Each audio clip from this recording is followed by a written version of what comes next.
Marshall Peak, Chapter 5970, In My Name, Marshall Peak. Mi Jinglun was somewhat taken aback. It was simply difficult for him to comprehend what he was seeing in front of him. It's her. Fu Guang's expression changed slightly. Just like Mi Jinglun, he remembered this woman. She was originally a member of the Suppressing Black Ink Army, but since Yang Kai sent the Suppressing Black Ink Army to this place back then, he took her away again for some unknown reason. He may be the army commander of the Suppressing Black Ink Army, but he naturally would not interfere if Yang Kai wanted to take someone away. He did not even question why Yang Kai took her away in the first place. Since then, they had not seen a trace of this young woman again. Until today, when she appeared with awe-inspiring momentum. In just a short 2,000 years, she had grown from a peak 7th Order master to something even the giant spirit gods would be wary of, so clearly some kind of transcendent events had been involved. Perhaps it was all Yang Kai's arrangement. Moreover, Fu Guang was sensing some other aura from this woman, an aura that did not belong to a human. It was such an extremely strong and pure aura that even he, a divine dragon, felt tense in its presence. Ruo Shi, on the other side of the suppressing black ink fortress, Ji Yupan was staring at the familiar face and figure with her mind in a bundled mess. She couldn't help but recall the scene when this junior sister of hers first entered Langya Paradise. At that time, Ruo Shi was inexperienced and ignorant, and she had taken care of her in many because of their connection with Yang Kai. However, Ji Yupan never expected that a day would come when this junior sister would grow to such a height that she could only look up to her. Zhong Ruo Shi had always been unusual, which Ji Yupan knew. For example, she had directly advanced to the 5th Order, but somehow, she still had room for another breakthrough after reaching the peak of the 7th Order. It was for this reason that Ruo Shi was taken away by Senior Brother Yang. Maybe Senior Brother Yang noticed something back then. After coming out of the chaotic dead territory, Zhong Ruo Shi had rushed all the way here, but when she swept her eyes around, there was no trace of the person she was hoping to see, so a hint of disappointment flickered in her eyes. She was not worried about whether her sir was dead or not. With Sir's great strength and talent, he has ways of dealing with even the most dangerous of situations. If Sir is not here, then he has to be fighting against the Black Ink clan in some unknown place. She couldn't help but think back to the scene when Yang Kai entered the chaotic dead territory the previous time. In fact, she had left a thread of her consciousness out back then, but since she had to harmonize the powers of the burning light and serene glimmer with her own body, she had no space to pay attention to anything else. So, she did not even get to exchange words with him.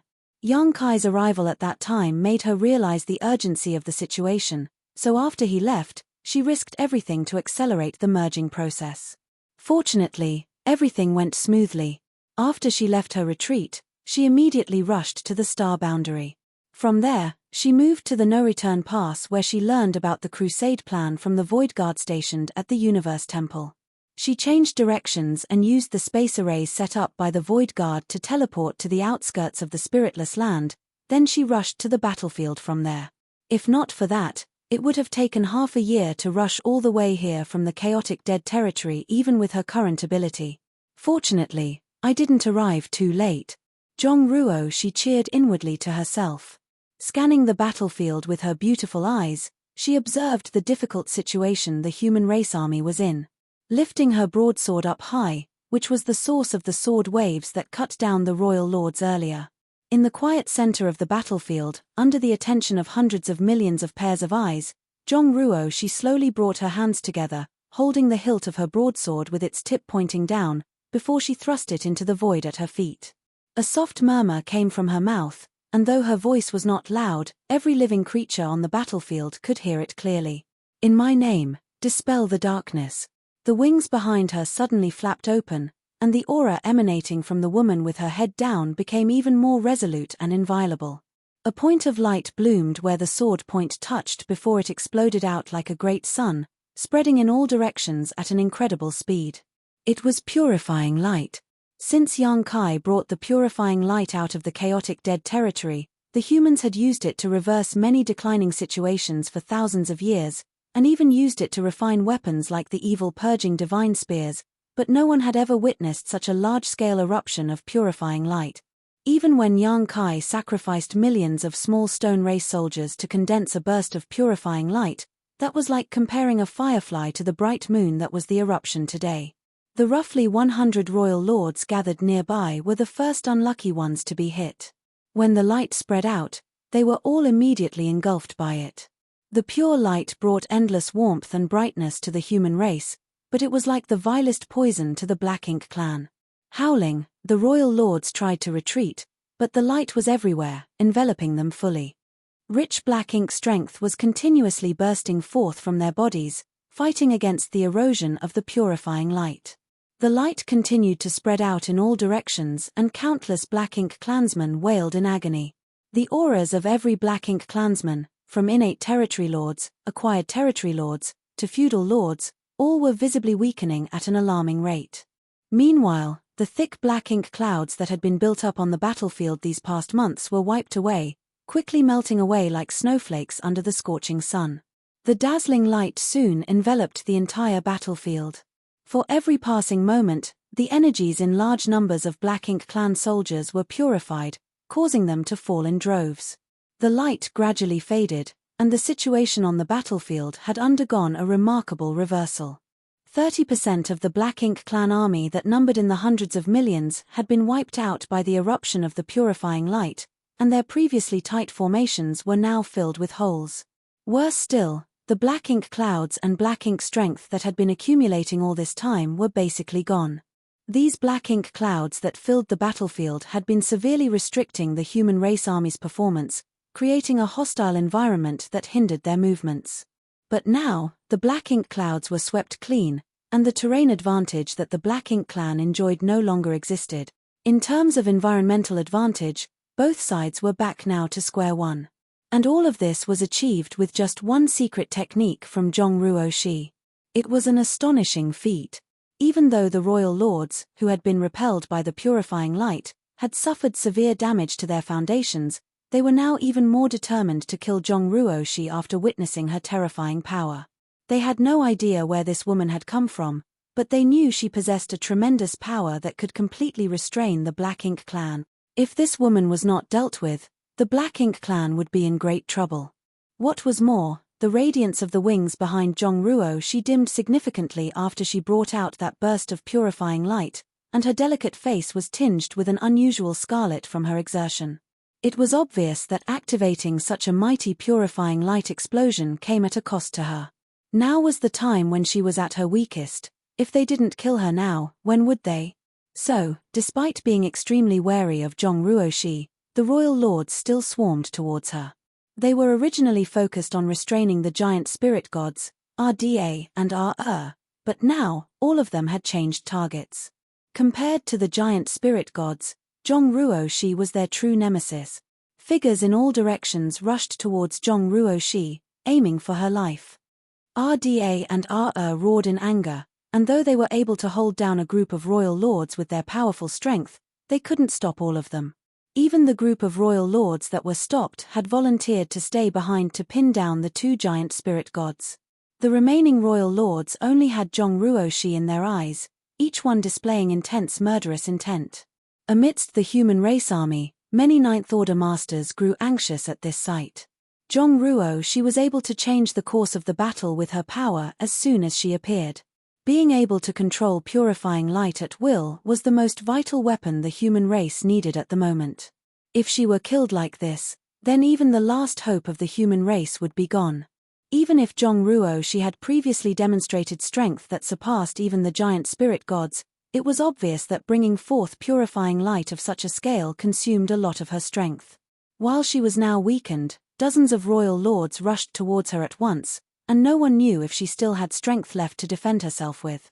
So, just as the royal lords took action, Embark Lun roared in anger, "All soldiers, follow me into battle." The massive Pure Yang Pass was the first to charge out, heading directly towards Zhongruo Shi while the various armies followed closely behind.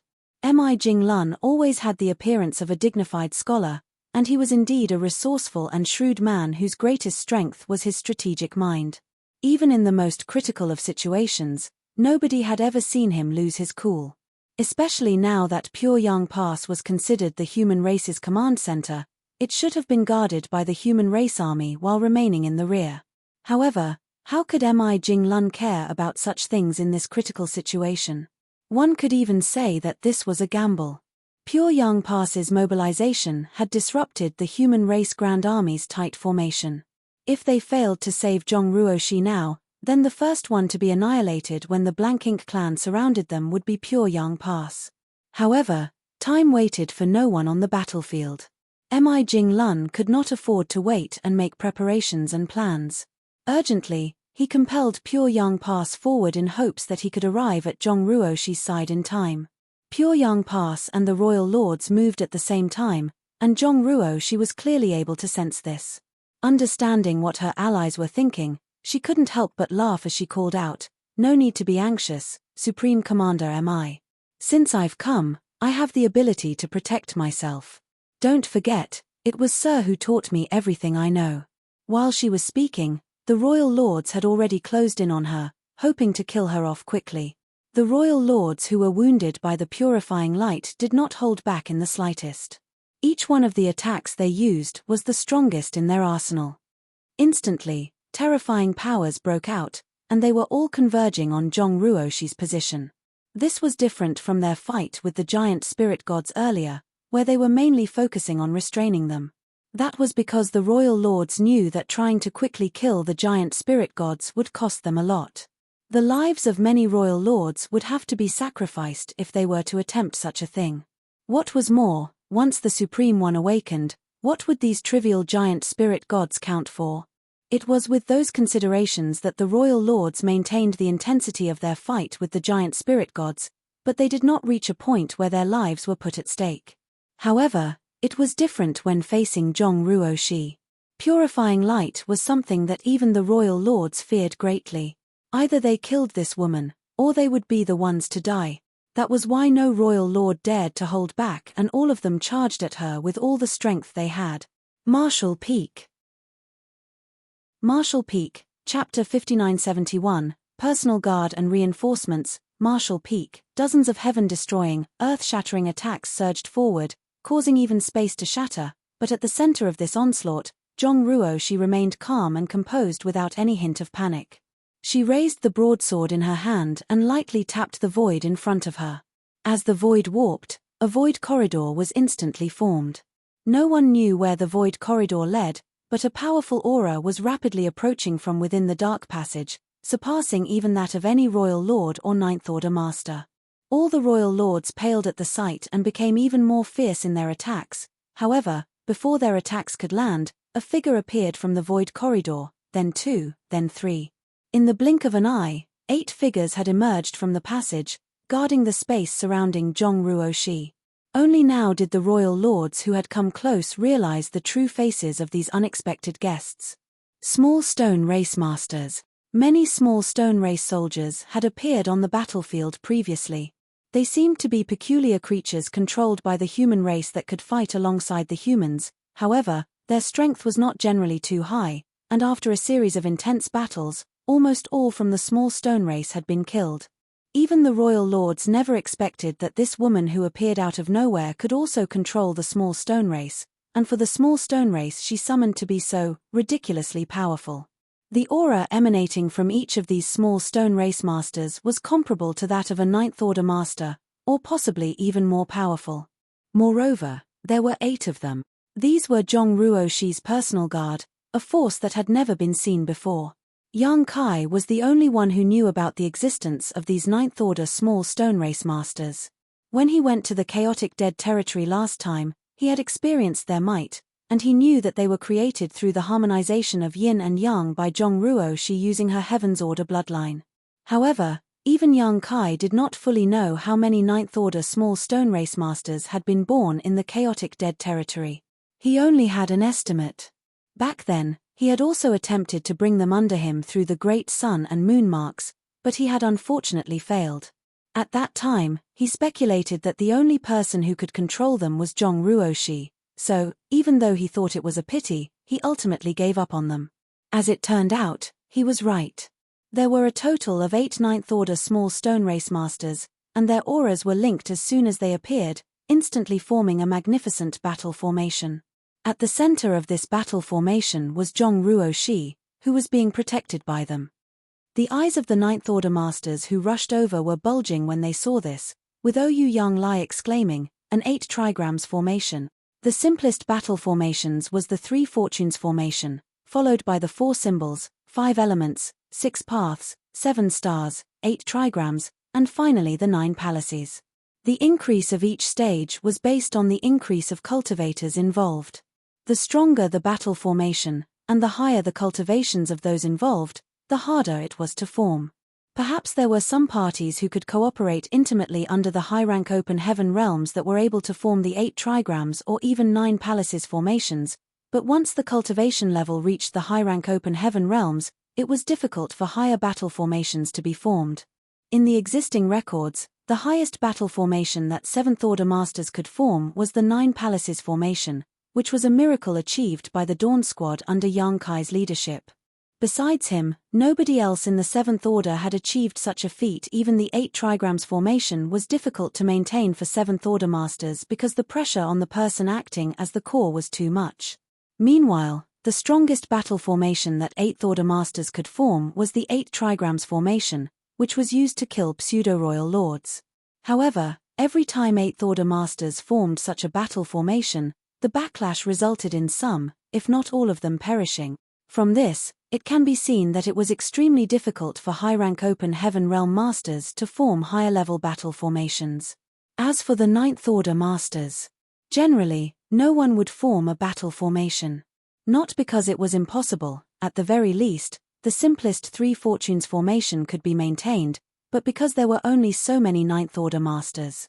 Even if forming a battle formation could make one stronger, it also consumed manpower and reduced flexibility. The 9th Order Masters were already the strongest fighting force of the human race, so rather than concentrating all their power in one formation, it was better to let them act independently, which could better bring out their abilities. Theoretically, however, 9th Order Masters should be able to form 4 symbols formations, but anything higher may not be possible unless they had someone like Yang Kai to act as the formation core. With his divine dragon body, he should be able to bear the burden of a 5 elements formation. As for a 6 paths formation, the possibility most likely only existed in theory. But what were the 9th Order Masters witnessing at this moment? 8 9th Order small stone race masters had instantly formed an 8 trigrams formation. Even though they were separate individuals, they could perfectly form into a single entity without any strain. Such an incredible feat would be hard to believe if one did not witness it with their own eyes. 8 9th Order small stone race masters joining forces formed an impenetrable barrier around Zhong Ruo-shi. Despite the attacks of the dozens of royal lords connecting as was expected, their heaven-destroying, earth-shattering techniques could not even budge the small stone race in the slightest. One should know that an attack of this level would injure even a giant spirit god. The royal lords were shocked beyond measure, but before they could react, a bright sword beam began to flicker, and the figure of Zhong Ruo-shi, who was protected in the center by her personal guards, suddenly blurred. This just happened to be a moment when the royal lords were putting their all into delivering their most powerful attacks, so they did not have time to circulate energy into defending themselves. As a sword light flickered, black blood and heads flew. In an instant, the auras of nearly 10 royal lords swelled up before fading away. The surviving royal lords all retreated in shock. They had been living in the primordial heavens source grand restriction for their entire lives, so they had little understanding of the human race. However, they had been fighting against the giant spirit gods for months now, and they had the assumption that the giant spirit gods were the last trump cards of the humans. It was not until this moment that they realized that there was a more terrifying existence in this world besides the giant spirit gods. An existence of this level was something that perhaps only the Supreme One could defeat.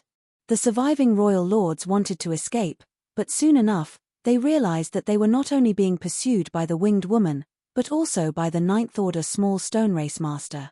The moment Zhong Ruo-shi took action, so did the 8, who had formed the 8 trigrams formation. They spread out the battle formation and all charged towards the royal lords.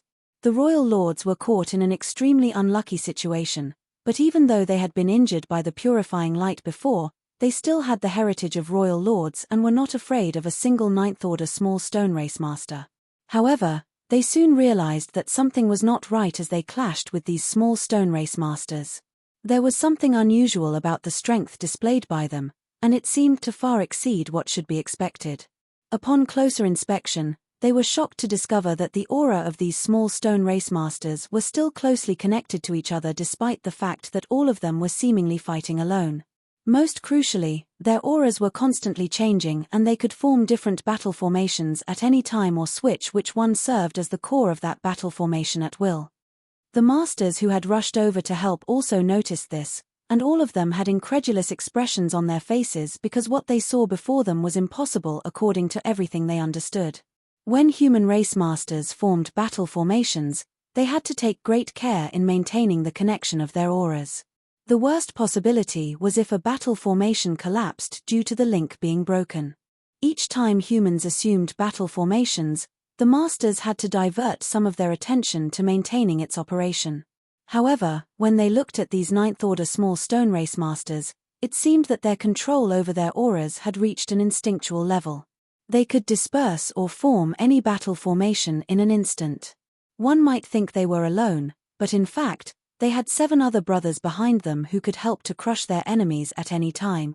They were just like parts of a single entity. As the group of human masters watched on, they felt both amazed and ashamed. They had no idea how these Ninth Order small stone race masters did it, but they knew that the humans could never achieve such a thing. Even if they had full and complete trust in each other, each individual among their race had their own way of thinking. Even more fundamentally, there were differences in strength and aura among humans, so achieving a perfect balance was just now feasible. The appearance of the 8 Ninth Order small stone race personal guard not only helped to relieve Zhong Ruoshi's crisis, but also opened up a counterattack opportunity against the royal lords under Zhong Ruoshi's leadership. But that was not the end of it. The void corridor that Zhong Ruoshi had created with her amazing skills did not disappear. Following closely behind the 8 Ninth Order small stone race masters, more of the small stone race soldiers stepped out from it. They continued emerging in an endless stream, too many to even be counted. In just a short amount of time, an army of millions had gathered outside the void corridor. Even though there weren't many masters among them, their numbers were still a sight to behold. And all this was just the beginning. As even more emerged, they soon began covering the void, filling one's field of vision. Previously, when they were facing the constant influx of Black Ink clan reinforcements from the primordial heavens source Grand Restriction, the human race were at a loss, and there were even those who wished that they had their own reinforcements, too. At this moment, that seemingly impossible wish was being fulfilled. Moreover, these small stone race soldiers were somewhat different from the ones that the humans had encountered before. Due to their low sentience, the small stone race acted almost entirely on instinct. This meant that without being refined and controlled by the humans, they were just like scattered sand and it was difficult for them to unleash their full potential in large-scale warfare. However, those that walked out of the void corridor at this moment had formed one imposing and uniform army. The first small stone race army to come out did not blindly charge at the Black Ink clan, but scattered apart to guard the void corridor so that even more of their companions could emerge. It was as if someone was commanding and controlling them. Many human race masters who realized this turned their gaze to the figure who was slaughtering the royal lords and drawing an endless stream of wails from them. She was perhaps the only person who could command and control so many of them.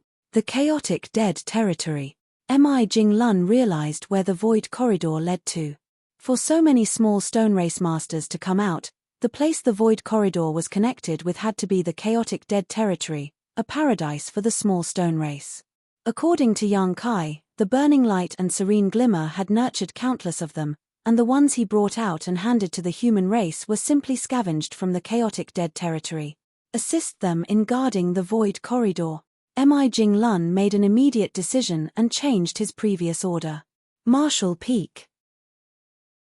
Marshal Peak, Chapter 5972, Racial Superiority, Marshal Peak.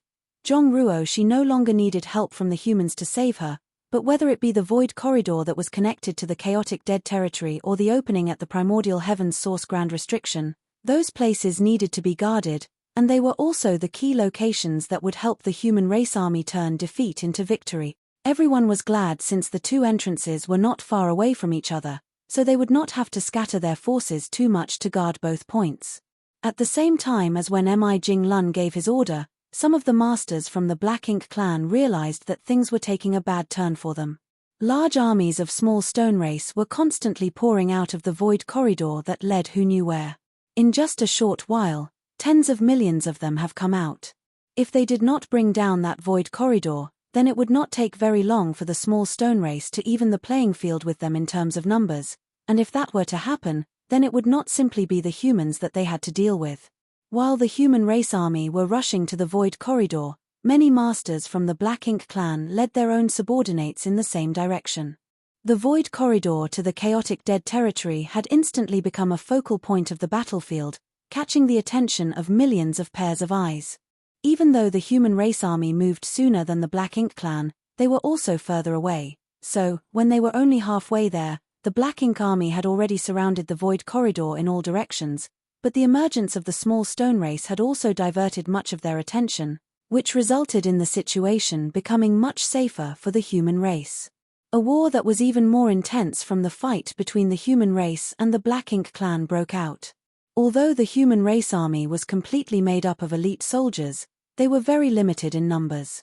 During the previous confrontation, the human race army strategy was to use superior mobility to slaughter as many enemies caught in their path as possible. Rarely would they engage in large-scale head-to-head confrontations with the Black Ink clan. The current situation with the small stone race was different. They were desperately defending the void corridor, so there was simply no way to retreat or escape. Once the Black Ink clan army were to come in from all directions, both sides would immediately break out into a stunning battle. Both sides were like two colliding torrents with countless bodies caught in the rolling waves. Those from the small stone race were constantly incurring casualties, but their numbers were also being replenished continuously. Even though they were far inferior to the Black Ink clan in terms of numbers, with battle formations and momentum, they managed to hold their ground. It was as if there was an invisible hand that was controlling everything about the small stone race, so that these creatures that were supposed to have little sentience and could only act on instinct could now be molded into a single strict army that knew when to advance or retreat. There were not too many masters among the small stone race, and the drawbacks of that were soon apparent. This was Yang Kai's inadvertent mistake when he took so many 8th Order and 7th Order small stone race masters with him on his last trip to the chaotic dead territory, resulting in the small stone race army lacking masters among them. The small number of 8th Order small stone race masters here were no match for the pseudo-royal lords, so no matter how much they replenished their numbers, it took only a few moments of fighting before the Black Ink army were able to find opportunities to rip several openings into their line of defense. Fortunately, the human race army arrived just in time. Under Jing Lun's command, the humans immediately split into several groups and plugged into the different openings to fill them. With the help of the 9th Order masters, they were able to hold their line, albeit only barely. The situation was still not looking optimistic. The Black Ink clan army's attack was growing increasingly intense, and if the small stone race army couldn't gather enough mass, then there was still a risk of their lines being broken through. The small stone race in the void corridor were already gathering their troops at the maximum speed possible, but they could only barely keep up with the rate of their casualties. The defensive line kept on shrinking and the space for the joint forces of the small stone race and the human race to move around in was constantly being constricted. Black Ink clan seemed to have found a ray of hope and was attacking more and more aggressively. Originally, Zhong Ruoshi's emergence and ruthless slaughter were enough to deter the royal lords who were eager to attack, and now no royal lord dared to come out from the Grand Restriction, fearing that they would be killed next. However, one royal lord saw the situation from the opening of the Grand Restriction and rushed out without care to hold back the 9th Order masters and put pressure on the opposing forces. Now, the defense line being held up by the human race army and the small stone race army was in danger of collapsing at any moment. Once the defense line collapsed, not only would they not be able to defend the void corridor, but even the human race army that came to help would also be caught in the Black Ink clan's encirclement. At that point, other than the 9th Order masters who had the ability to escape, the others would all be at great risk. Red-eyed, RDA was fighting a group of royal lords. He had always been silly and foolish, so he was surrounded by the royal lords previously until he was covered in injuries. Now, he only wanted to kill his enemies ruthlessly without a care for anything else. On the other hand, who was smarter, noticed the situation on the human race army's side, but he was powerless to help even though he wanted to. Just like RDA, he was surrounded by royal lords and was simply unable to divert his attention unless he could get rid of them. The only ones they could put their hopes on, Zhongruo and her 8 personal guard, were still chasing after the royal lords who had scattered and fled in all directions. There were dozens of royal lords at first, but only a little over 10 of them remained, all of whom were agile with their movements and had good luck, but under her pursuit, they would also fall sooner or later. She did not seem to have any intention of coming to their rescue. Just as the battlefield on the joint army's side reached a limit and their defense was about to collapse, Zhongruo, who was chasing after the royal lords, suddenly stopped in place and without even looking, lightly clenched a fist in the direction of the void corridor. With this clenched fist, heaven and earth hummed and trembled. All over the battlefield, yellow and blue lights suddenly started moving. These lights came from the remains of the small stone race soldiers that were scattered among the Black Ink clan army. Since they did not possess flesh, if they were torn to pieces, not a drop of blood would flow out. They would only turn into pieces of stone like this. The power that nurtured them still remained in the debris. It was naturally the powers of the burning light and serene glimmer, the purest power of yin and yang. As the light emerged, all of the Black Ink clansmen who were enveloped by it had frightened looks on their faces.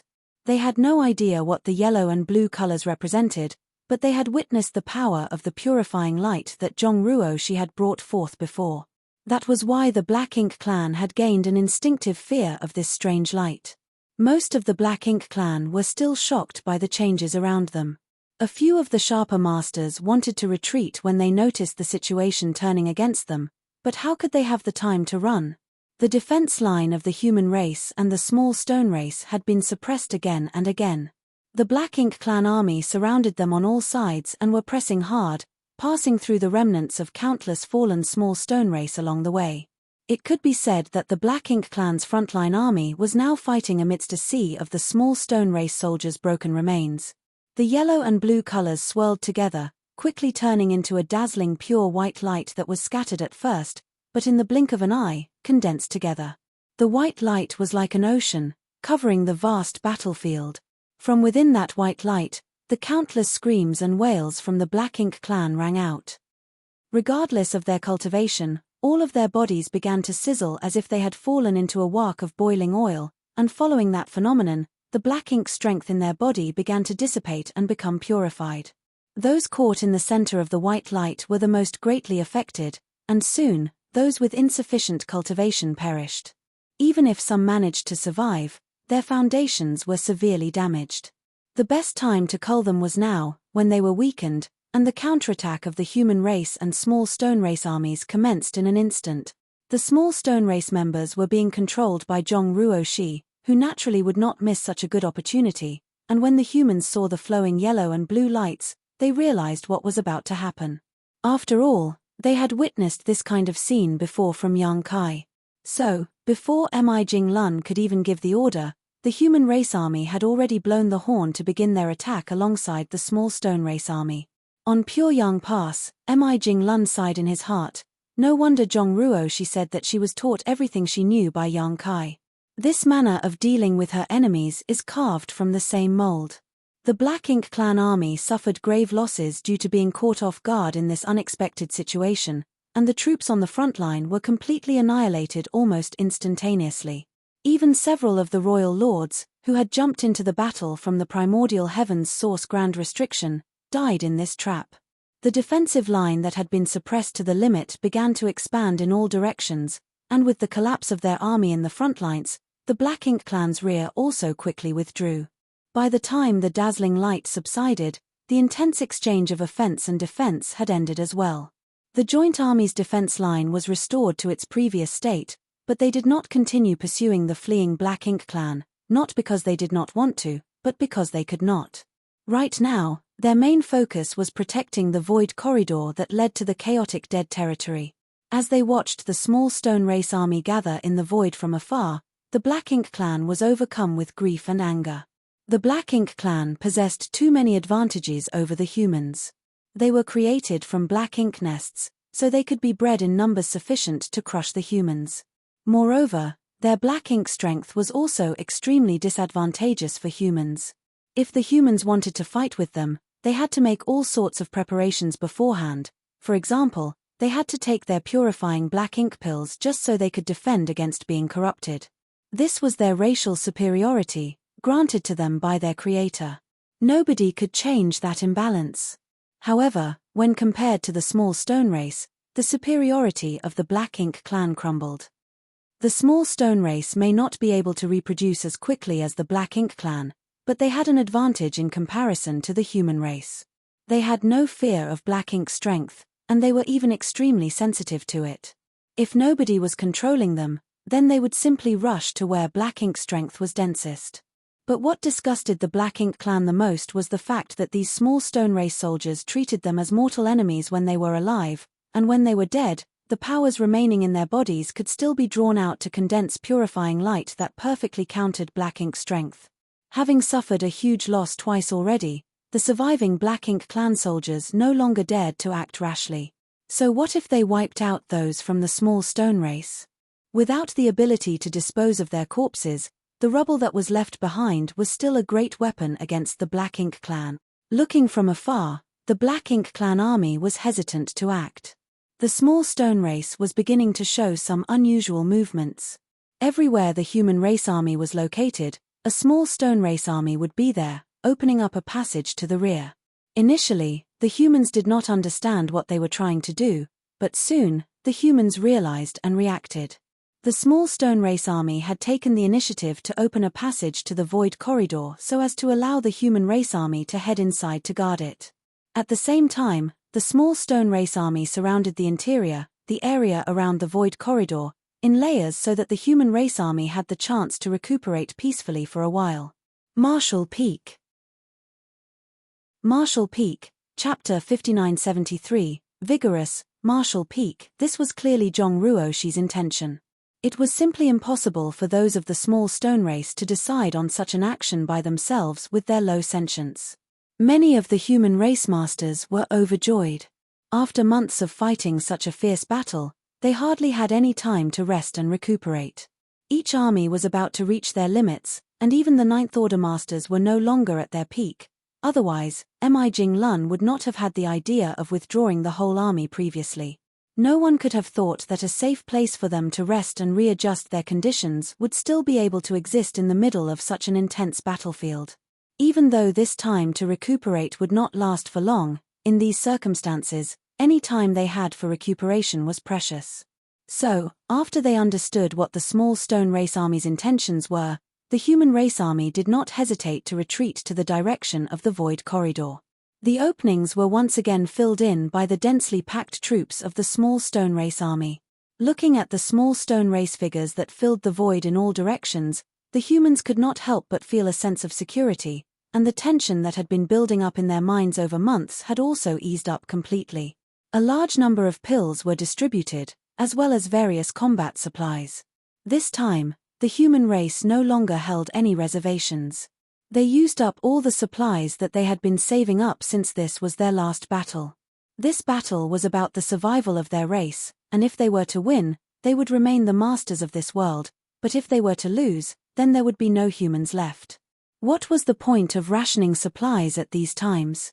Naturally, they should restore the strength of their army as much as possible in preparation for the final battle. Soldiers of the small stone race were still constantly coming out of the void corridor, and their number was growing bigger and bigger. The surviving Black Ink clansmen would not dare to act rashly anymore.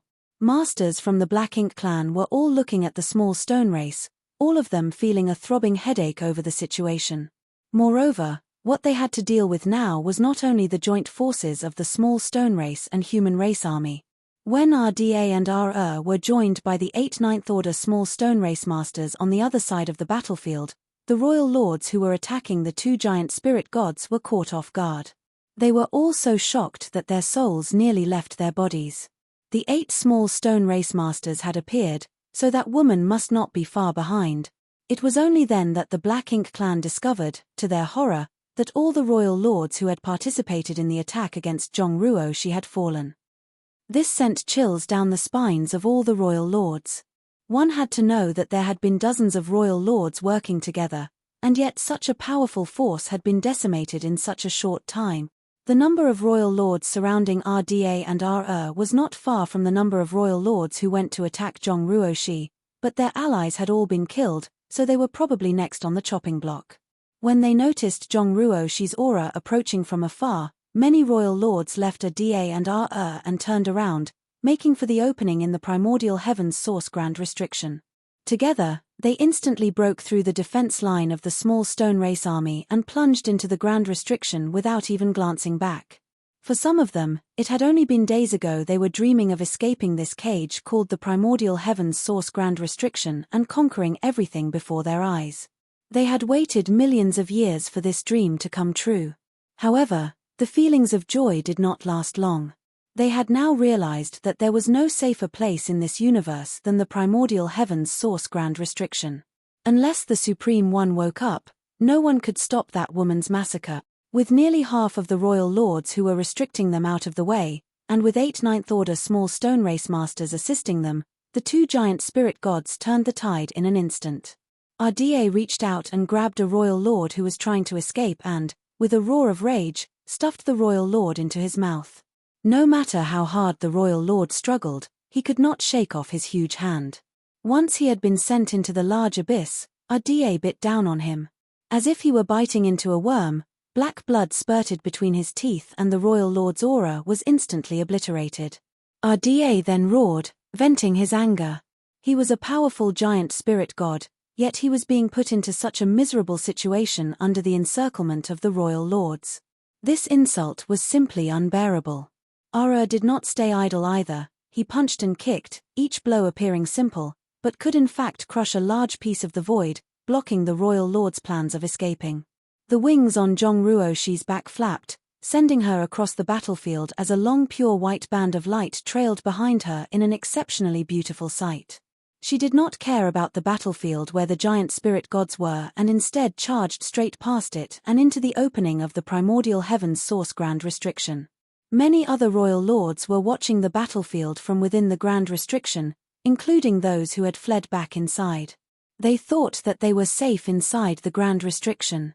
But then disaster followed. A commotion erupted at the opening, and royal lords were being slaughtered rapidly, their miserable screams ringing in the void. At the center of the small stone race army's defenses, among the human race soldiers who were recuperating near the void corridor, countless masters looked on in awe at this amazing scene. They had never felt as good and as happy as they were at this moment. Now that gets the blood going. Ouyang Yang Lai quietly wiped the sweat from his forehead as he refined the medicinal efficacies of his spirit pills. Even he did not expect Zhongruo to enter the grand restriction. It was truly an attention-capturing event, especially since that was where the Black Ink clan's mother nest or source was located. Who knew how many royal lords were gathering inside? He had met Zhongruo a few times before and knew that this woman was very close to Yang Kai, but he had never known that she was this powerful. But what tickled his curiosity even more was how this woman's shocking cultivation had come about. The power that she wielded had already surpassed that of the giant spirit gods. There was still an indistinct but large number of figures standing around at the opening, and many more of the Black Ink clan's reinforcements were pouring out to provide support on the battlefield. However, Zhongruo rushed in and cut them all down like vegetables, sweeping the entrance clean until no more of their figures could be seen, and the Black Ink clan's reinforcements also came to an abrupt halt.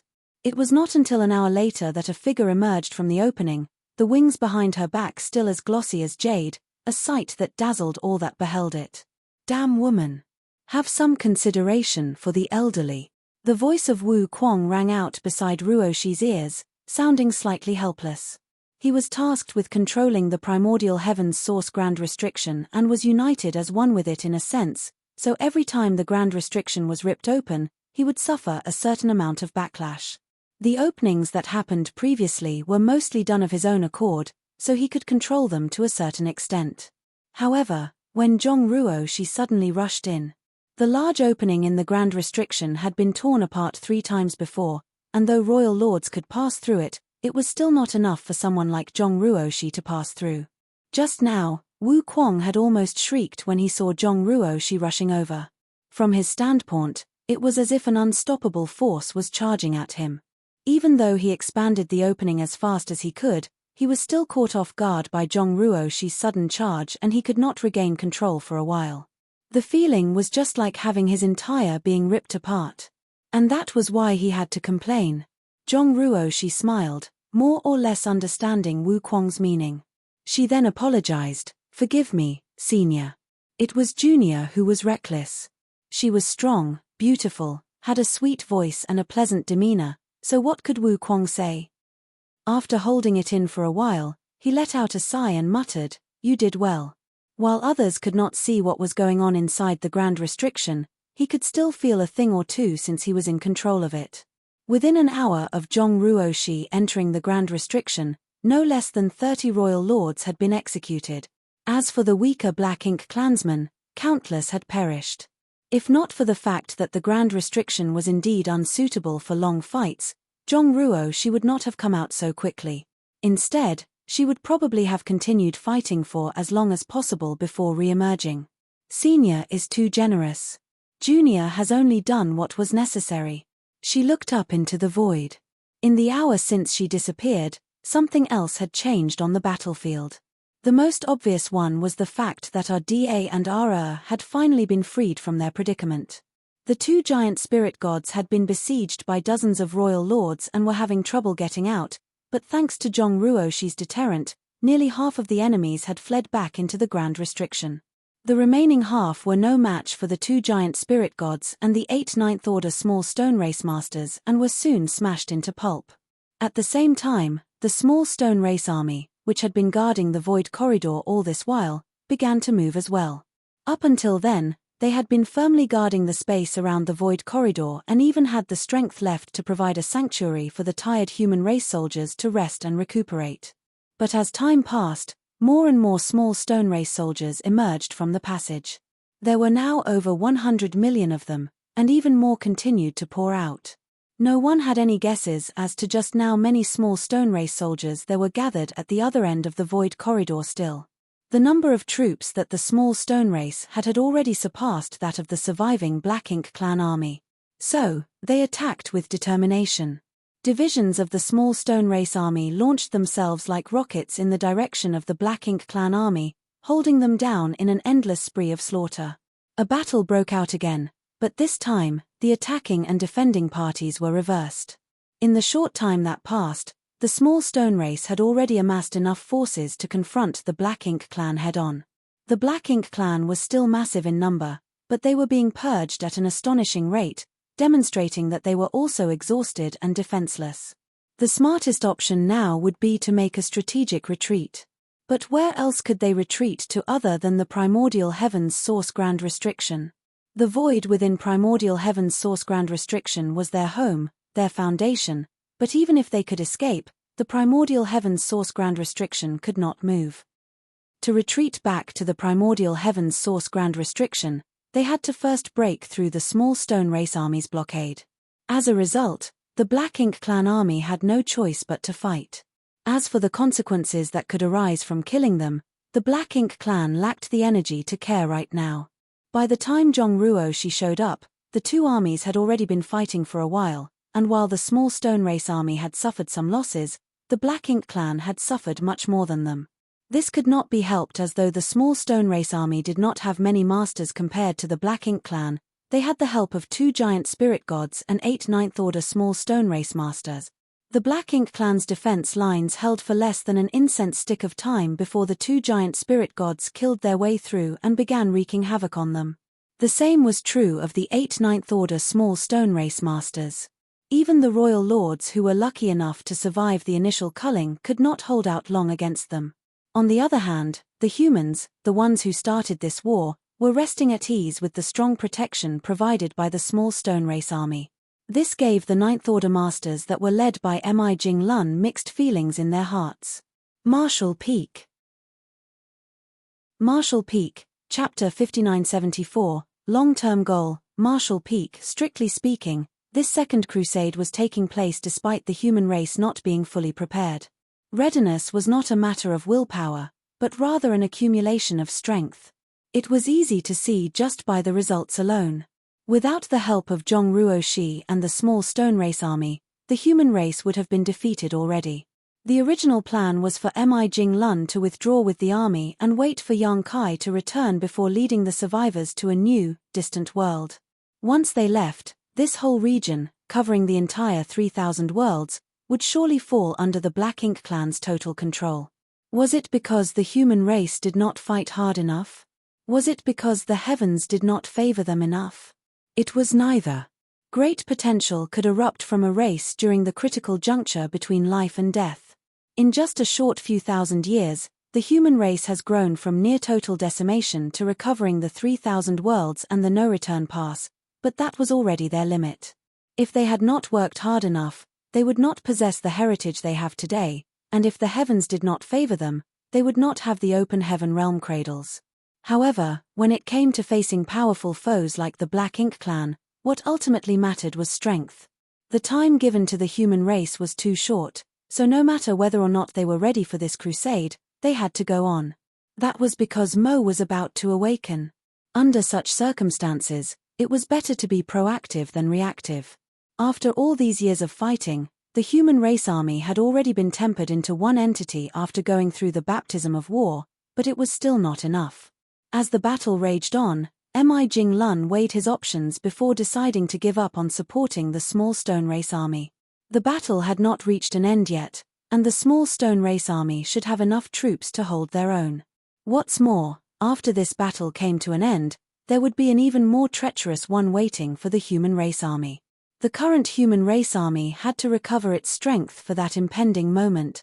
On the battlefield, cloud after dazzling cloud of purifying light erupted and filled the vast void, dispersing not only the scattered Black Ink strength, but also the Black Ink clan soldiers that were enveloped in it, severely damaging their foundation.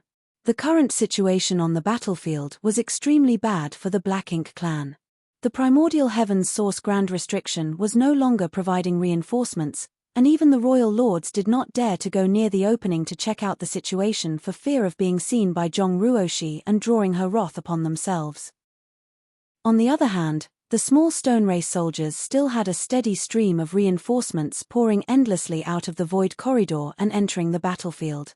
Even though the Black Ink clan had tens of millions of troops left, it was still difficult to hold off their enemies effectively after losing the few royal lords and pseudo-royal lords they had to the 8 Ninth Order small stone race masters. The 2 giant spirit gods rampaged, and the 8 Ninth Order small stone race masters were also advancing like they were chopping down bamboo. Division after division of uniformed small stone race troops swarmed in from all directions. The circle was constantly shrinking, and lives from the Black Ink clan dissipated alongside its progress. It wouldn't be long before the small stone race army was able to wipe out the Black Ink clan forces scattered outside of the primordial heavens source grand restriction. On the 2306th world, where Yang Kai was suppressing and sealing Mo's source, a large battle was similarly going on. Mu's shadow was holding back the many Black Ink disciples of this world on her own so that Yang Kai could suppress and seal the source piece in peace. Summoning the profound source gate, a slit cracked open from the gate. Within its suppressing and sealing territory, Mo's source piece poured out. As with all the times before it, the source piece seemed to be pulled by an inexplicable force towards the open gate. Yang Kai had witnessed this scene many times before and was not the least bit surprised. According to Mu, the profound source gate was a supreme treasure born alongside the universe, outside which the primordial light was born, and behind which the primordial darkness was nurtured. The primordial light was symbolic of all the brightness and wonderfulness of this universe.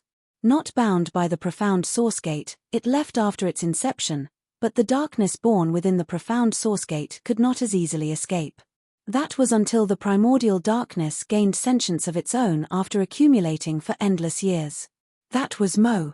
For Mo, the profound source gate had the natural power to suppress and seal it, which was why Mu hid the profound source gate in the primordial world.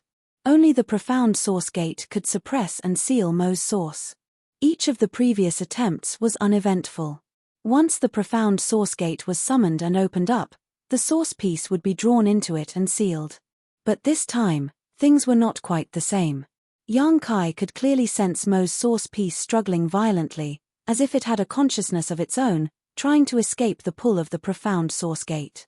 However, it was still only a small piece of a whole, and in the end, it could not resist the profound source gate's power. As the source piece was about to pour through the gate, a pair of eyes suddenly opened in the darkness. The eyes were so indescribably black that they seemed to contain all the darkness in existence. Even Yang Kai could not help but feel a chill run through his body as they stared at him. Fortunately, it was just for a moment before the source piece disappeared into the gate, and the chilling sensation disappeared without a trace. We're reaching the limit. Yang Kai had a feeling. He had traveled through more than 2,000 worlds on his journey, and had managed to suppress and seal almost 1,000 pieces of Mo's source. Mu had divided Mo's source into 3,000 pieces and sealed them into 3,000 different universe worlds, and through his journey, Yang Kai managed to suppress and seal a lot of them despite all the twists and turns he encountered along his way. This amount was almost 30% of Mo's source pieces, which was already a very fruitful number. The more source pieces that were suppressed and sealed, the greater of an impact there would be on Mo. Even if Mo were to awaken completely at this moment, its strength would still drop drastically from its peak due to its compromised source. But it was still not enough. After all, Mo was said to be in the legendary creation realm. Without facing it directly, nobody could predict just how powerful it really was. Even without 30% of its sources, its remaining strength was still great enough that it was not something the current human race could contend with. Yang Kai was slightly relieved to have gotten some news about Zhongruoshi from Wu Kuang. Wu Kuang's thread of consciousness only had a faint connection to his true self outside, so his perception of things was not very clear, so not only did Yang Kai find his information to be unbelievable, but even Wu Kuang himself could not be sure. Regardless, he had to speed things up on his end. Before Mo awakened, he had to suppress and seal as many of the source pieces as possible, even if it was just one more. Senior. Yang Kai turned around and shouted as he withdrew the profound source gate. Hearing this, Mu, who was helping to ward off the countless black ink disciples, rushed to his side and raised her palm, gracefully patting downwards. Following that, amidst the furious roars of the many black ink disciples, Yang Kai's body turned into a stream of light and took off into the sky. In the primordial world, Little 11th's illness was getting worse. His small body was as cold as ice one moment, and as hot as magma the next. At first, he was able to keep himself conscious, but by now, he was mostly asleep, and the time he could stay awake was getting shorter and shorter. As he slept, he was haunted by unceasing nightmares that caused him to shake and shiver constantly. Mu remained by his side, watching him carefully. When Little 11th finally woke up and opened his eyes, he saw Mu sitting by his bedside, holding him gently. Mu seemed to have sensed his movements as she looked down at him, her eyes bloodshot. She had no idea how long it had been since she had properly rested. "You're awake." Mu opened her mouth, but her throat sounded very dry. Looking at the red blood vessels in Mu's eyes, Little 11th's heart ached. A sour taste filled his mouth and even the corners of his eyes grew wet. He turned his head away and wiped the corners of his eyes with his hand, answering with a soft hum. Mu placed her hand on Little 11th's forehead and felt it carefully for a moment before saying joyfully, "Your fever has gone down. How are you feeling now?" Little 11th was silent for a moment before saying, "Much better."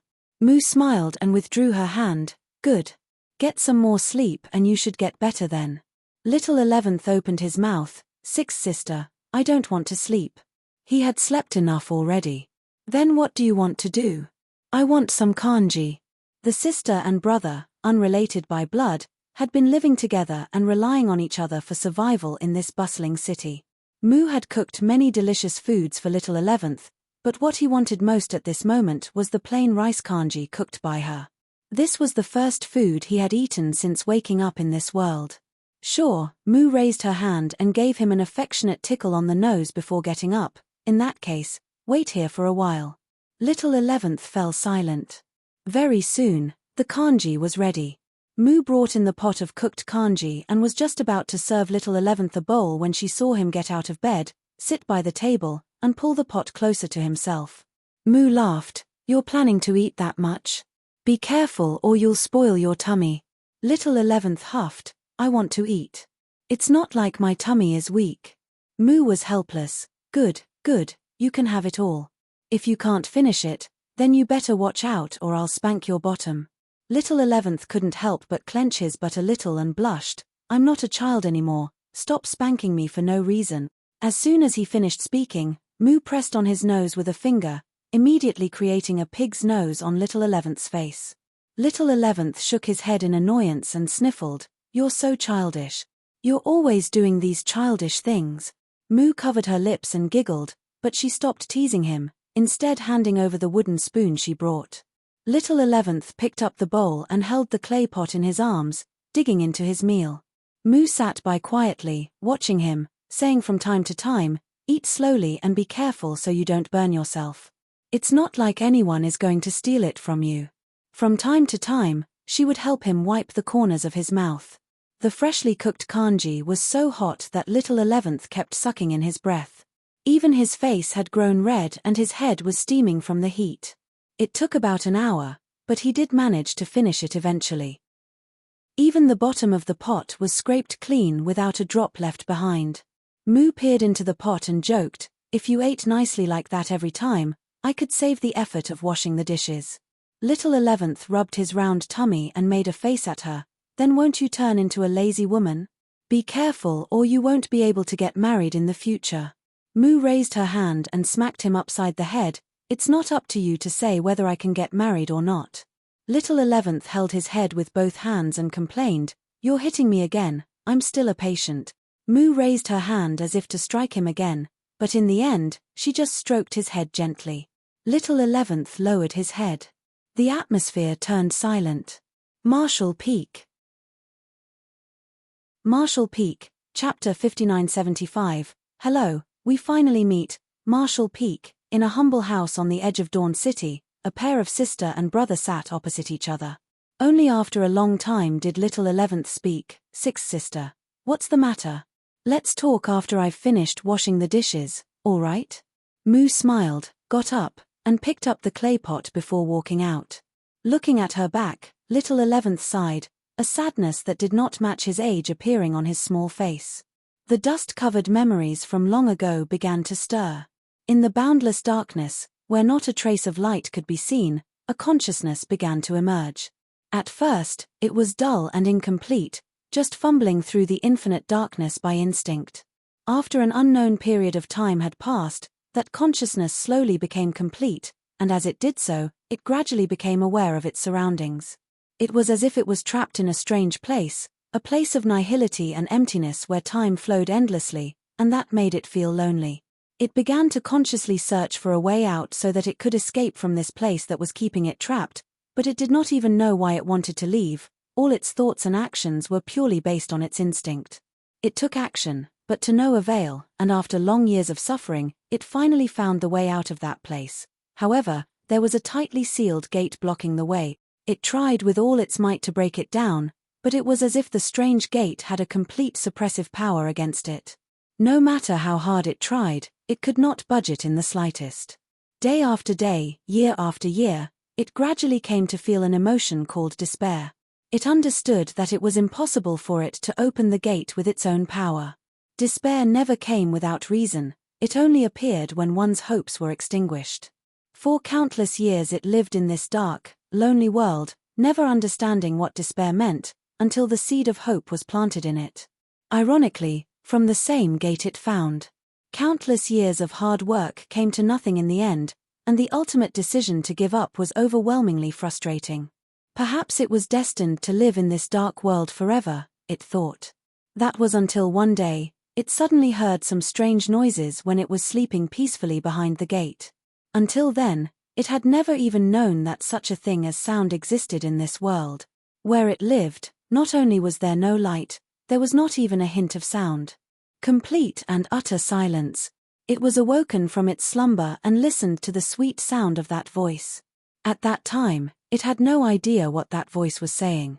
It was not until later that it understood that the person was knocking softly at the gate, asking in a loud voice, Is anyone there? Hello? Is anyone home? The flames of hope were rekindled in the ashes of despair that had been tormenting it for countless years.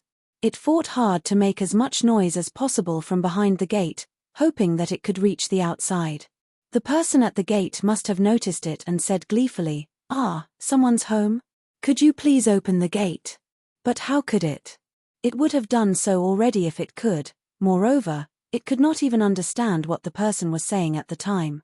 All it could do was keep on making noise in order to make its presence known, praying in its heart that the owner of that voice would not leave no matter what. It had been alone for countless years, and even if it could never leave this desolate world, it was happy as long as the voice outside that gate would not fade away and if it could listen to it in silence. "Are you unable to get out?" The person at the gate began to ask again, seemingly having guessed its situation. The response was always some dull thumping sounds. "I understand now. You're trapped." It dawned on the person outside the gate. How pitiful. In that case, let me give you a hand. The next thing it felt was that the gate which had always remained still began to shake. It was taken aback, yet excited at the same time. But in the end, the gate still did not open. After a long time, that pleasant-sounding voice emerged from outside the gate again. "This gate seems to be an innate supreme treasure. I am not able to open it with my current strength, but I feel that I should be able to open it once I get stronger. Can you wait in there for a while longer? I'll go and cultivate, then come back to you later." It had no idea what the voice was saying. All it knew was that the person left after speaking those words. Its hopes were crushed yet again, and it continued to sink into this dead world, where the boundless despair that enveloped it also continued to make it stronger. It was not until many years later that the voice appeared once more. Overjoyed, it made some noise at the gate as soon as possible. Sure enough, the voice that had once appeared noticed its presence and spoke a few words to it, then fiddled with the gate for a while before leaving again for the second time. But this time, it no longer despaired. It vaguely understood what the person beyond the gate was trying to do, so even in the midst of the boundless world of desolation, it was full of hope and expectation. And so it waited, and waited. In the endless years that followed, in the long river of time that was far too long to trace back, the two powerful existences, one inside and one outside, gradually became acquainted and formed a relationship of tacit understanding with each other. And as the person outside was talking to themselves, it got to learn their language and could already begin to communicate with them in a simple way.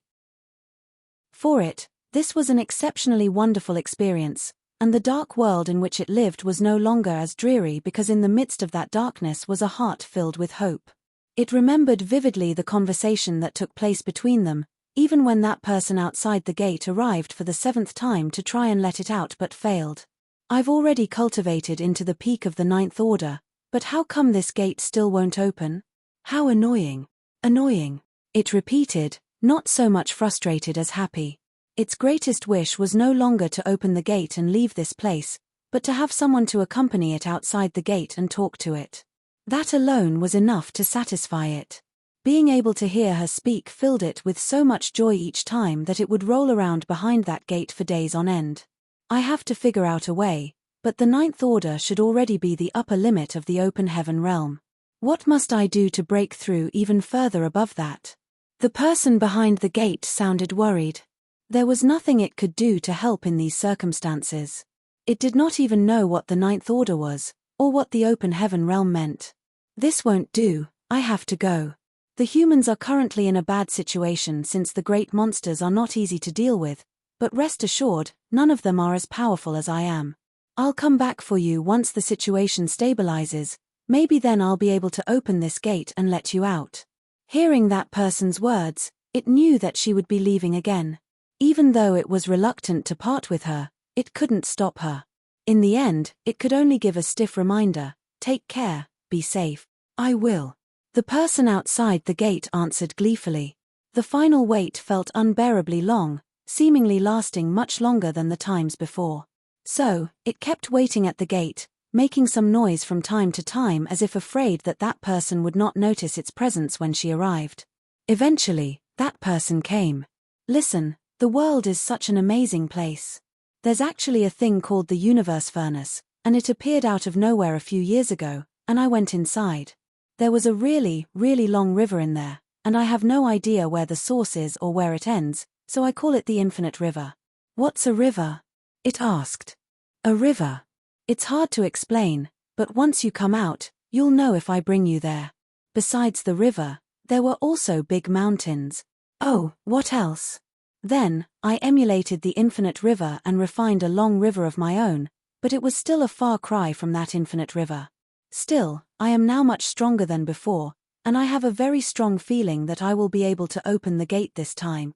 And so, it responded, you say that every time you come here, but then you fail every time.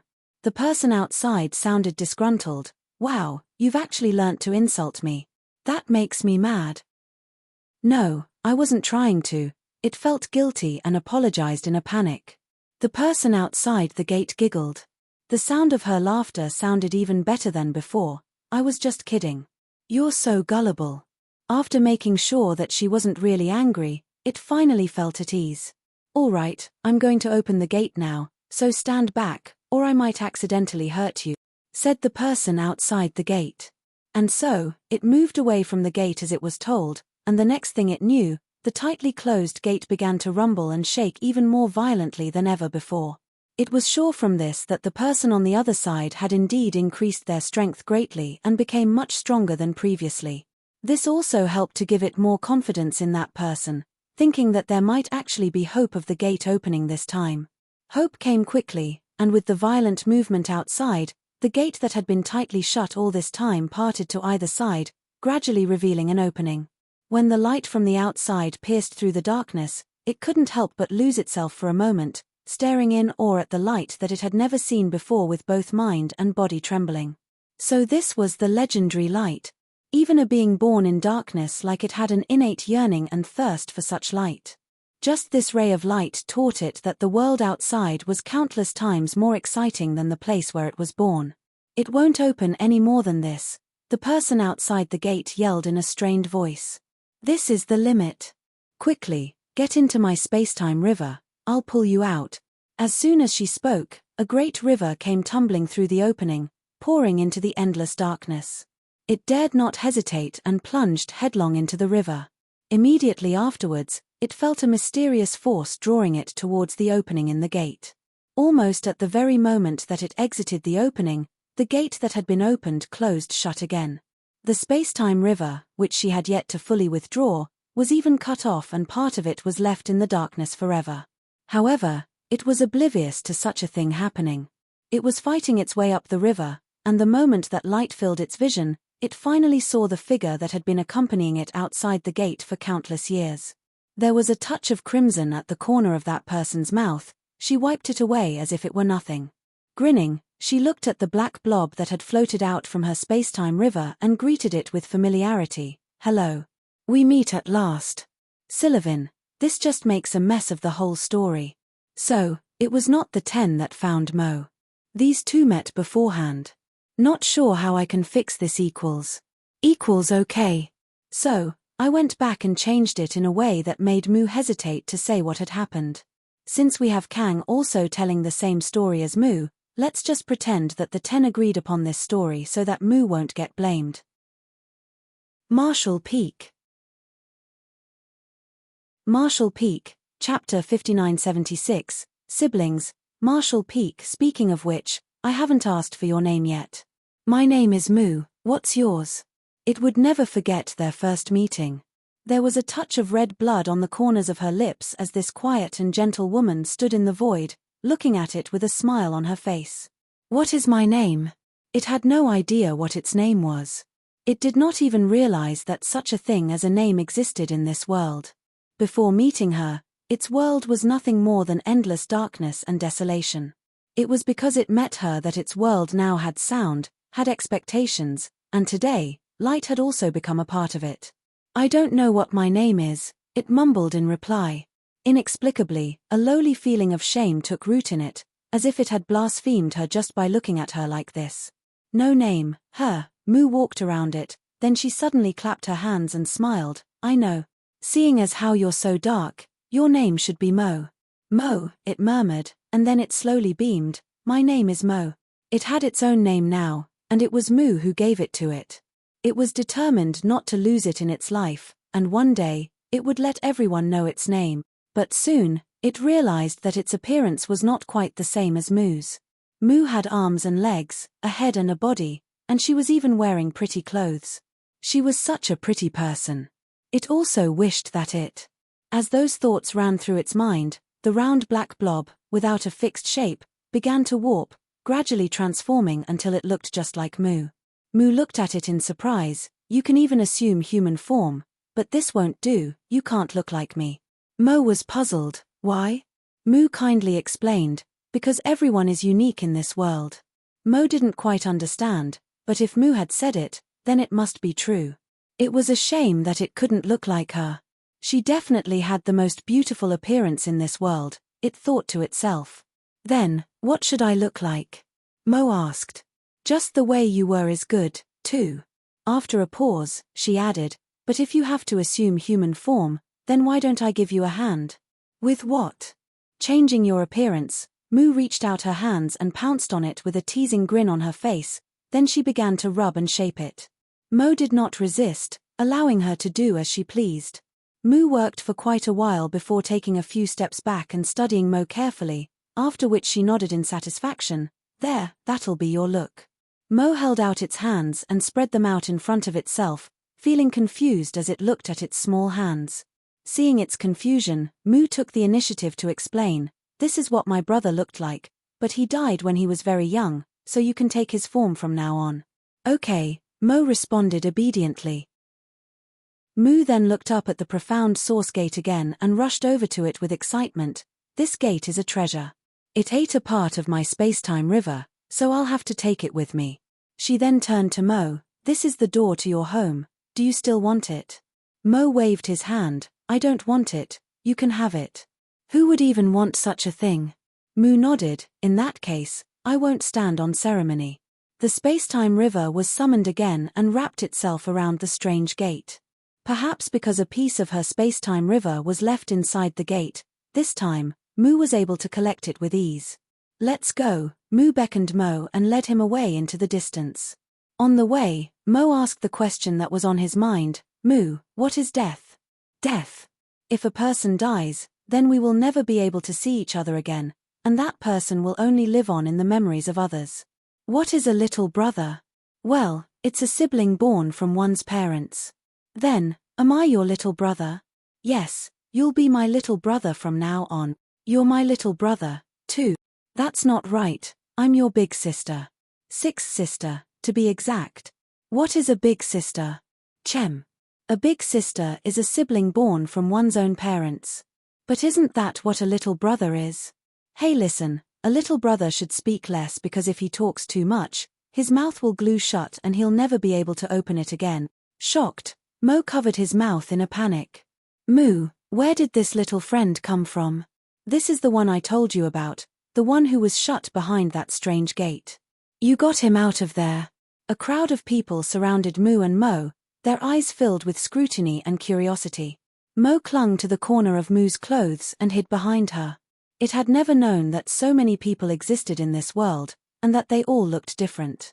It was no wonder why Moo said that everyone was unique. Little friend, what's your name? Someone asked. Mo shook his head and did not answer, a timid look on his face. The speaker asked with pity in his voice, is he mute? Moo laughed, of course not, the child is just a little shy. There is something odd about this boy. I've never seen that power inside his body before. Moo, do you know what you've rescued? I'm not sure, but it was too pitiful to see him trapped behind that gate all alone. I couldn't just leave him after I discovered him. I just hope you know what you're doing. Rest assured.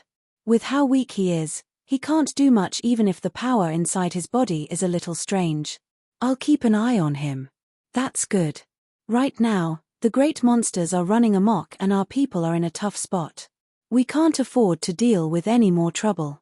It was Mo's first time meeting someone other than Moo, and after a brief conversation with them, he was led off to rest by Moo.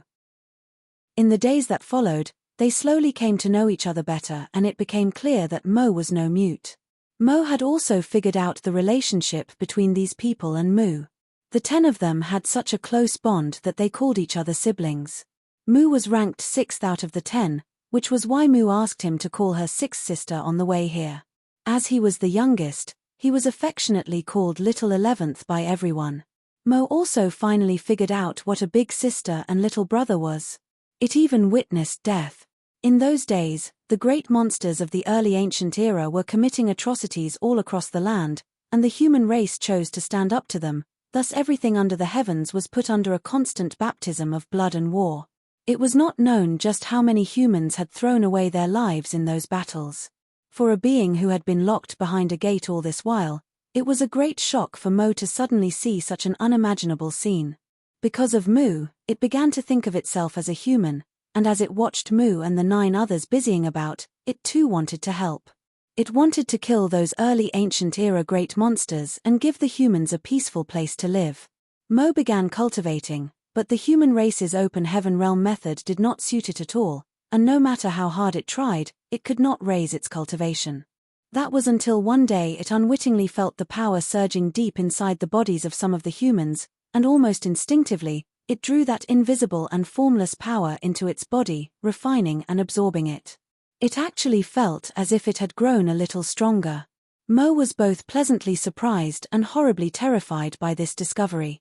It was pleasantly surprised to have found a way to cultivate, but also terrified because it had never heard of this kind of cultivation before. It went to look for Mu at once to ask for clarification. However, Mu was out fighting at that time. By the time she returned, it was several dozen years later, and Mo had grown significantly stronger. Mo could not forget the joy on Mu's face, how happy she was that it became stronger. The words that reached its mouth were stuck there, but Mo suddenly realized that this was not so bad. As long as Mu was happy, what else mattered? Having found the right path to cultivate, Mo's strength soared by leaps and bounds. One day, it would finally become strong enough to step onto the battlefield. Mu did not give it any preferential treatment just because of who it was, and Mo simply participated in its first battle against monster race as the most ordinary of human soldiers. After all, Mu was one of the 10 commanders of the human race of that era and had more important things to do than babysit. It was impossible to keep Mo by her side and watch over it at all times. During Mo's first battle, the army that it was in was ambushed by the early ancient era's great monsters and torn to pieces. The casualties they suffered were severe. Mu rushed to provide support when she received the news, but by the time she reached the battlefield, the fighting was over. Originally, she thought that Mo was already no more, but what she saw instead stunned her. The human race, which had been at an absolute disadvantage in terms of military strength, had won the battle at a huge cost, with just 30% of their forces surviving in the end. Mo stood in the middle of the bloody sea of corpses, with many of the early ancient era great monsters nearby bowing down in submission as the cheers of the surviving soldiers came like a tide. It was only after this that Mu learnt that Mo had used its power at the most critical moment, causing monster race masters to change sides, leading to their eventual victory. It was only now that she realized the special nature of black ink strength, which seemed to have the ability to twist the mind and spirit of living beings. Mo had no choice but to confess to Mu about its years of cultivation, and that subduing monster race masters with its power was just an idea that happened to crop up. It had never done it before. For the first time, Mu reprimanded him. Mo panicked, not knowing what it had done wrong, but seeing Mu's reaction, it knew it had to have done something wrong. After scolding Mo, Mu couldn't help but sigh, saying that it wasn't its fault before leaving with a grimace. As it watched Mu's somewhat sullen back, Mo vowed to itself that it would never use that method of cultivation again, nor would it ever use its power to subdue any living creature. However, things rarely went as one wished in life. As the battle between the humans and monster race raged on, the fighting only became more and more fierce. Even if the human race had the 10 martial ancestors, the early ancient era great monsters had a considerable number of powerful masters of their own. Things were looking increasingly dire for the human race, and there were even many who had submitted to the monster race, willingly becoming their slaves in order to survive. Battle after battle, Mo, who had witnessed countless deaths, could no longer resist the urge to use its power once more, twisting the hearts of the humans who turned against them. Not one person on the entire battlefield was spared during that event. Even those of the monster race were subjugated by it. In that battle, the human race army, which had not seen glory for a long time, received an overwhelming victory. Marshall Peak. Marshall Peak, Chapter 5977, The Right to Live. Marshall Peak. Once the darkness was unleashed, it was difficult to seal it up again. While the 10 martial ancestors were fighting against the early ancient-era great monsters at the forefront of the battlefield, Missouri subordinated batch after batch of helpers, leading the human race at the back and obtaining victory in every battle. As time passed, it became stronger and stronger. Mo had achieved what it vowed to do back then, to spread its name and make itself known to all of the humans. There was not much that it wanted from this. Mo just wished to end this war as soon as possible, then Mu would have more time to accompany it again. It was willing to use any means to achieve that goal, bestowing great power on the humans who feared and avoided the war so that they could become fearless. It even began to spread its power to the various universe worlds so that those people could become strong as quickly as possible. All its hard work and dedication had been worthwhile. Mu and the other 10 martial ancestors slayed many of the early ancient-era great monsters at the battlefront, achieving a full victory. Meanwhile, the human race army that Mo led was also very successful on each battlefield. The living space for monster race was constantly being shrunk. The human race was about to usher in their final victory. Mo was overjoyed to see Mu again, whom it had not been able to see for many years.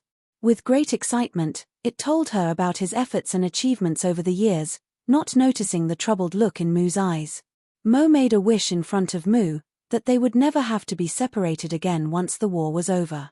Rubbing its head, Mu agreed. From then on, Mu would bring Mo along wherever she went. Mo was no longer allowed to use the power it had used before, and it was no longer allowed to set foot on the battlefield, but it did not care. Compared to being extolled by countless humans and bending the disobedient ones to its will, Mo preferred simply staying quietly by Mu's side. The war finally came to an end and the human race emerged as the final victors, becoming the masters of the universe while the early ancient-era great monsters were almost slaughtered to extinction. Even though there were still great monsters left, it was no longer possible for them to stir up any waves. Mu took Mo on a journey to witness the beauty and peace of the universe, acting like true brother and sister. During that journey, Mu showered it with nothing but care. Mo felt that even if it died at that time, it would have no regrets. Many years later, Mo would ask itself many times why it really didn't die in that beautiful memory, because its life would have been perfect if that was the case. One day, Mu said she would bring it home, to visit the place where it was born. Though it was reluctant to return to that place that had trapped it for so many years, Mo could not deny her since it was Mu who requested it. The two of them traveled together, returning to that ancient land. The other 9 big brothers had already arrived and were waiting for them. After Mu led Mo there, it keenly sensed a massive array being activated, sealing the void in all directions. Mo did not understand what was going on. Until Mu told him the truth. Mo never would have thought that Mu would one day trick it like this.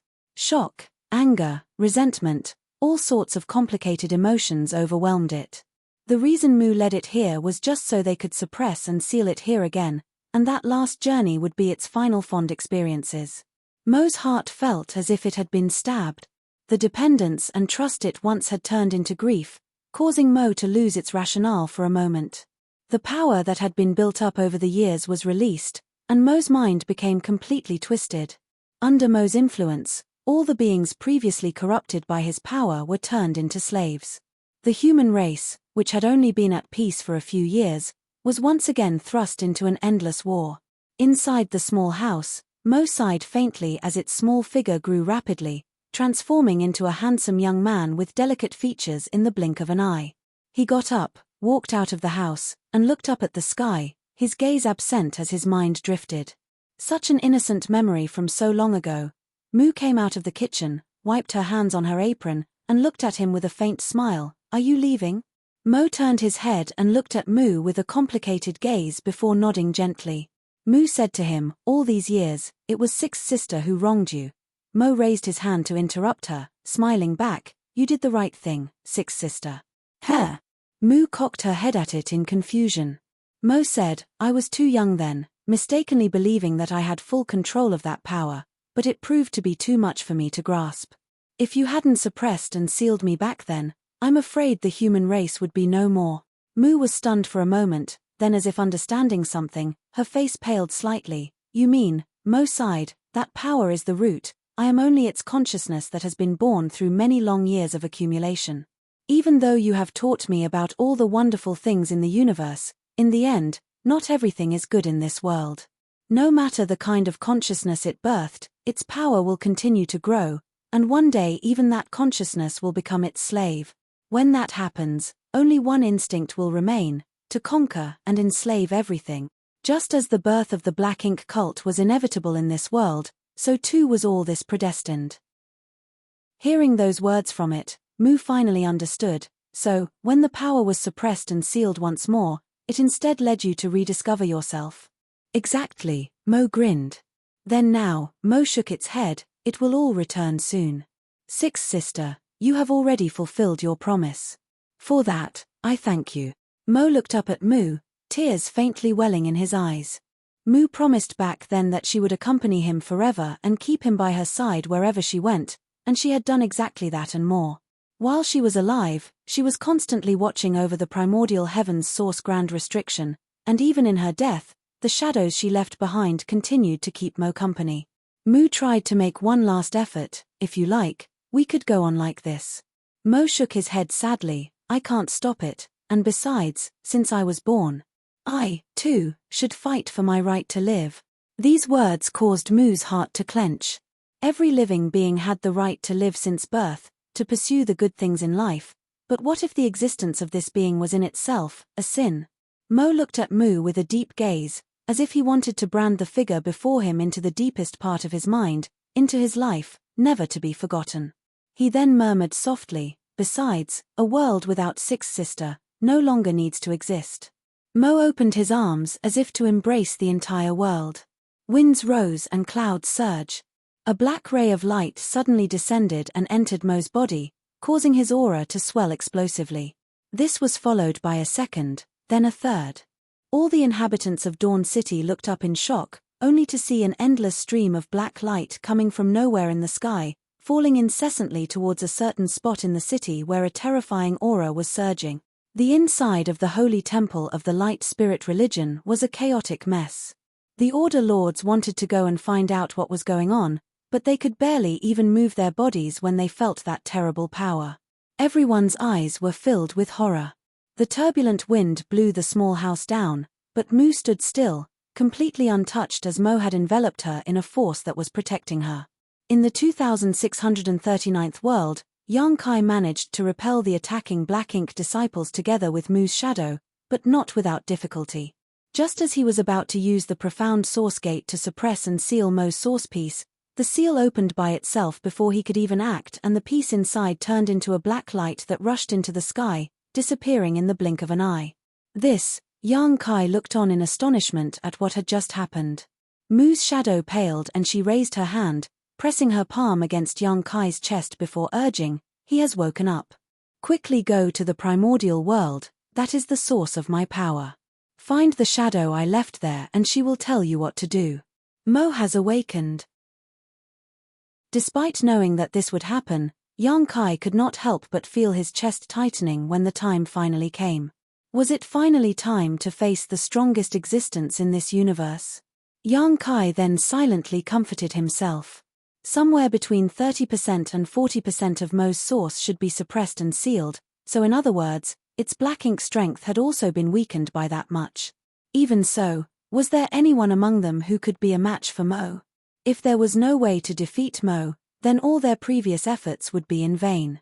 It was too late to ask any more questions though, so under the pull of Mu's power, he disappeared in a flash of light. By this time, the battle outside the primordial heaven's source grand restriction had subsided. Zhongruo she had arrived, bringing with her not only the 8th Ninth Order small stone race personal guard, but also a large army of hundreds of millions from the small stone race soldiers.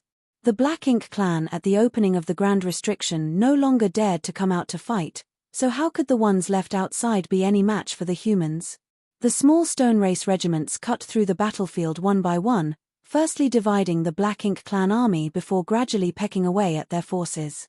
With the two giant spirit gods rampaging through the battlefield, the Black Ink clan army was soon decimated. If this were the past, then the Black Ink clan army might have fled if they were being so steeply suppressed. But this place was the primordial heaven's source Grand Restriction, where the source of the Black Ink clan was, so where could they flee to? If they fought with their lives on the line, they could at least weaken the enemy and take some pressure off those still inside the Grand Restriction. With this consideration in mind, the only end for those outside the Grand Restriction was death. The human race soldiers who were still recuperating watched this scene from afar with mixed feelings.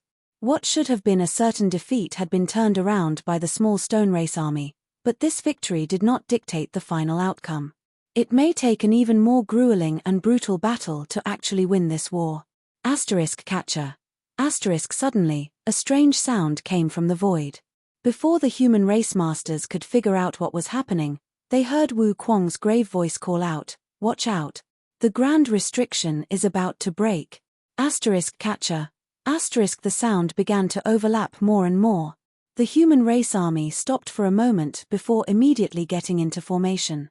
As countless pairs of eyes watched on, cracks appeared in the endless darkness of the void, the lines becoming as dense as a spider web in the blink of an eye. A figure had also emerged from somewhere in the Grand Restriction, hurriedly moving towards the human race army. It was Wu Kuang, who had been standing guard at the Grand Restriction for thousands of years. Marshall Peak. You're tuning in to the Celestial War YouTube channel. Don't forget to subscribe and join us on this journey to catch the most captivating stories,